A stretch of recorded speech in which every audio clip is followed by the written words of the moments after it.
दोस्तों 29 मई 2024 की घटना है। रात में अचानक एक परिवार के मुखिया का नींद टूट जाता है। जैसे वो जागता है तो वह अपनी बहू के कमरे की तरफ हल्के हल्के कदमों से जाता है। देखता है कि उसकी जो बहू है निर्वस्त्र होकर सोई है और मोबाइल चला रही है। अब उसके बाद जो कि उसकी बहू देखती है अपने ससुर को, तो उठ खड़ा होती है और साड़ी लपेटकर और कहती है, बाबूजी आप क्या कर रहे हैं? हमको आपसे यह उम्मीद नहीं थी। इसके बाद दोस्तों कुछ ऐसा घटना घटित होता है जिसको जानने के बाद दोस्तों हर किसी के रोंगटे खड़े हो जाएंगे। मेरे दोस्तों एक पारिवारिक घटना है और पारिवारिक घटना में कुछ ऐसी घटना घट जाती है, कुछ ऐसे घटना को अंजाम देते हैं परिवार के लोग जिस पर विश्वास करना बड़ा ही मुश्किल हो जाता है। इसलिए मैं आपको सतर्क और जागरूक रहने के लिए सच्ची घटना लेकर आपके सामने आया हूं। तो चलिए कहानी की शुरुआत करते हैं। नमस्कार दोस्तों, मैं हूं संतोष, आप सभी का स्वागत करता हूं अपने इस यूट्यूब चैनल में।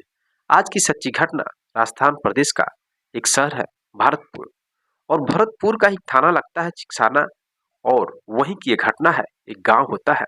और मैं बात कर रहा हूं 29 मई 2023 की।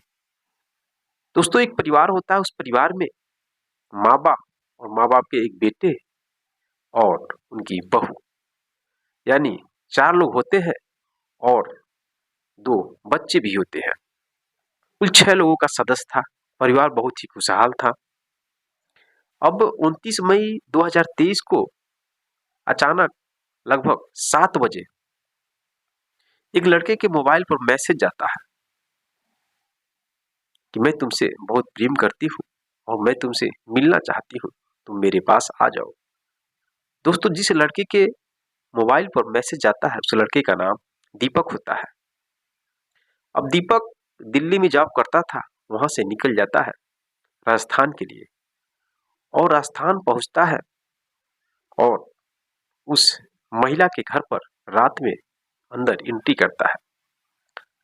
क्योंकि जो दीपक था वह प्रेमी था, जो शिवा नाम की एक महिला होती है उस परिवार में, उसका प्रेमी था। पति बगल में सोया है, उसके बाद भी शिवा अपने बॉयफ्रेंड दीपक को फोन करके बुला लेती है मैसेज के द्वारा। दीपक पहुंचता है।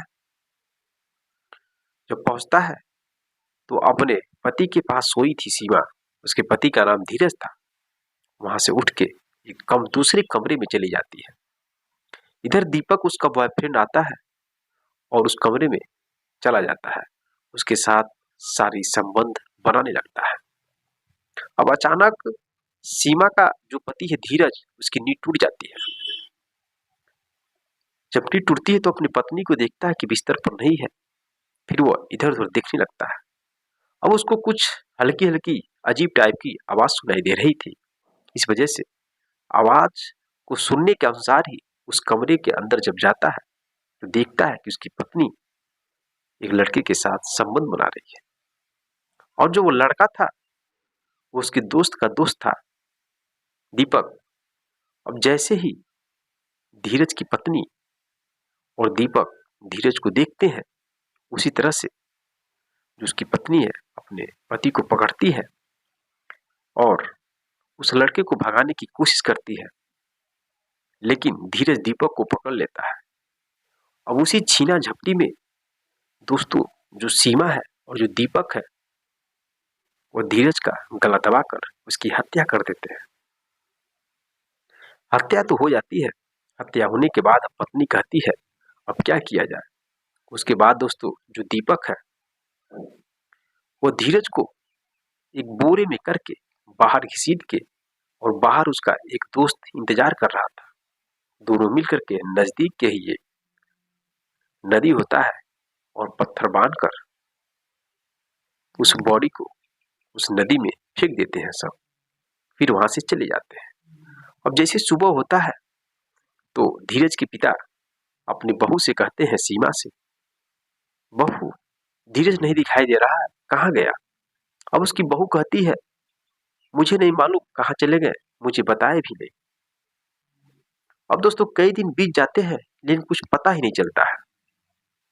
इधर जो सीमा के जो ससुर है यानी धीरज के जो पिता, वो देखते हैं कि मेरी बहू बहुत हंसमुख है, उसे लग रहा है कोई चिंता फिक्र ही नहीं है कि उसका पति न जाने कहाँ गायब हो गया है।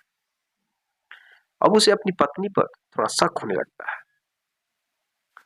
मेरे दोस्तों, लगभग एक हफ्ते के बाद फिर जो सीमा है अपने बॉयफ्रेंड दीपक को फोन करके अपने घर पर बुलाती है। अब तो धीरज था नहीं और वो अकेले रूम में पड़ी थी। आने से पहले दोस्तों, जो उसका ससुर है वो हमेशा निगरानी करता था। अब जब दीपक आ जाता है और सीमा के साथ संबंध बनाने लगता है,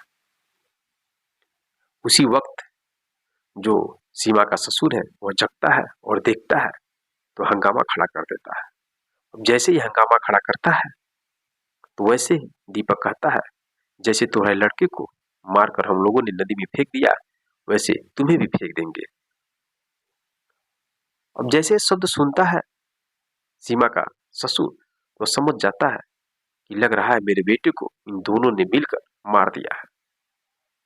दोस्तों, वहां से किसी भी तरह से दीपक तो भाग जाता है, लेकिन सुबह में जाकर सीमा का ससुर थाने में कंप्लेन दर्ज कराता है, एफआईआर दर्ज कराता है अपनी बहू के नाम और दीपक के नाम।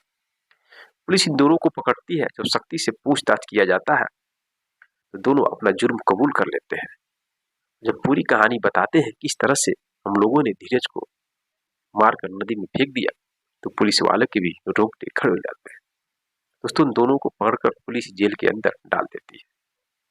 अब मेरे दोस्तों, आप ही बताइए, परिवार में कैसे लोगों पर विश्वास किया जाए। चंद अपनी हवस की सुख को पाने के लिए लोग एक दूसरे के साथ संबंध बनाए लगते हैं और उस संबंध के चक्कर में कब किसका मौत हो जाए इसकी कोई भी गारंटी नहीं है।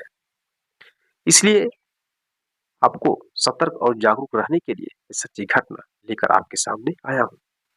फिर दोस्तों, हर एक इंसान को अपने मन पर कंट्रोल और काबू रखना चाहिए, क्योंकि मन बहुत कुछ करता है, लेकिन अगर मन के हिसाब से इंसान चले तो बहुत बड़ा अपराध हो जाएगा। जो लोग अपने मन पर कंट्रोल नहीं रखते हैं वही लोग अपराध को अंजाम देते हैं। अपराध चाहे छोटा हो चाहे बड़ा हो, अपराध तो अपराध कहलाएगा। आजकल परिवार में संबंध को लेकर बहुत सारी घटनाएं घटती हैं।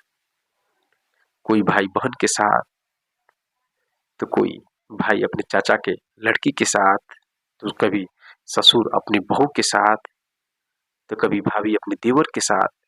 मेरे दोस्तों, न जाने किस किस तरह के लोग इस समाज में पड़े हुए हैं कि चंद हवस को पूरा करने के लिए दूसरों के साथ संबंध बनाते हैं और संबंध बनाने के चक्कर में कई लोगों की मौत हो जाती है।